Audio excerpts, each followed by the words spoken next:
Kalau Ubud itu sangat terkenal atau famous dengan wood carving-nya, Pak. Kenapa amat terkenal dengan root carving-nya, Pak? Itu yang sudah membuat kami ya geli.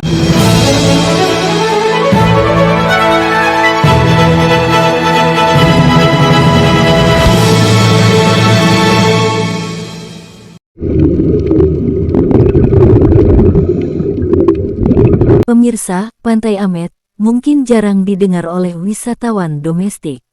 Karena, pantai ini memang belum diekspos ke permukaan, seperti beberapa pantai lainnya.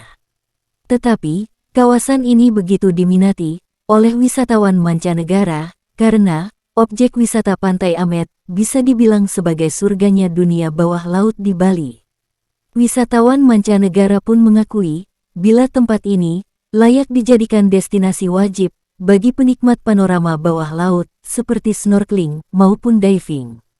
Namun, keindahan alam bawah lautnya, dan juga sebagai salah satu sumber pendapatan asli daerah pemerintah Karangasem dari sektor pariwisata ini, tidak seindah dan sebanding dengan keadaan infrastruktur pendukung pengembangan kawasan wisata Pantai Amet yang membentang sepanjang 20 km. Kami sebagai selaku pelaku pariwisata di daerah Amet sebenarnya sih sudah dari dulu sangat miris melihat kondisi jalan seperti ini. Namun dari awal kami merasa bingung, Pak, kemana kami harus menyampaikan dengan kondisi jalan yang seperti ini. Nah, kebetulan hari ini kami juga ada wawancara. Kami sangat berharap sekali, terutama kepada wakil rakyat kita yang ada di kabupaten, yang ada di provinsi, Dinas PUPR maupun Bapak Gubernur. Nah, kami sangat berharap jalan lingkar yang ada di Culik Seraya yang termasuk jalur provinsi itu betul-betullah diperhatikan. Kenapa kami menyampaikan seperti itu? Karena komplain-komplain dari tamu masalah jalan itu sudah sangat sering masuk.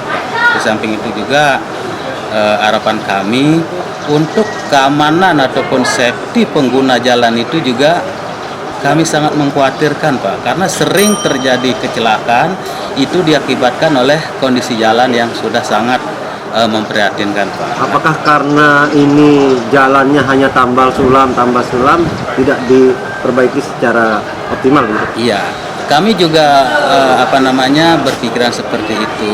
Kalau memang jalan itu hanya sekedar tambal sulam, kami rasa itu cuman menyelesaikan masalah yang kecil saja, Pak. Karena pada intinya kami pelaku pariwisata yang di Amet itu memerlukan kondisi jalan yang betul-betul nyaman bagi pariwisata, karena kita semua tahu bahwa Amet itu sudah termasuk pariwisata internasional, Pak. Kalau kondisi jalan tetap seperti ini, kami khawatir jangan-jangan nanti tamu-tamu itu enggan untuk kembali lagi ke kawasan kita yang ada di Amet. Gitu, Pak, sekali lagi. Artinya ini juga sebanding dengan kontribusi daripada pelaku pariwisata terhadap pendapatan daerah, begitu, Pak, ya? Artinya segi pajaknya lah gitu, Pak? Saya kira begini, Pak. Logis lah untuk minta itu. Menurut kami sendiri, Pak, mungkin Bapak sudah tahu ataupun mungkin kita semua sudah tahu bahwa Amet itu merupakan kawasan pariwisata. Nah, sudah barang tentu kontribusi pajak per bulannya nih yang rasa sudah sangat besar, Pak. Nah, dengan demikian kami sekali lagi berharap kenapa yang ada kontribusi pajak sangat besar itu prasarananya tidak sebanding, Pak. Dalam artian prasarana jalan terutama itu belum mendapat sentuhan yang maksimal, Pak. Itu, Pak, kami harapan kami sebagai pelaku pariwisata, sehingga dalam hal ini kedepannya ini betul-betul diperhatikan oleh pihak yang berwenang seperti yang kami sampaikan tadi, dari wakil rakyat kita di kabupaten dan provinsi, Dinas PUPR provinsi ataupun Pak Gubernur juga, karena ini betul-betul harapan kami sebagai pelaku pariwisata, Pak. Kalau bisa, dan saya berharap itu secepatnya, Pak. Karena begini, Pak, suatu hari kami juga pernah bincang sama tamunya, itu membuat kami geli ataupun jengkel, Pak. Dia bilang begini, Pak, kalau Ubud itu sangat terkenal atau famous dengan wood carving-nya, Pak. Kenapa Ahmad terkenal dengan root carving-nya, Pak? Itu yang sudah membuat kami ya geli dan juga merasa agak tidak nyaman, Pak. Ini,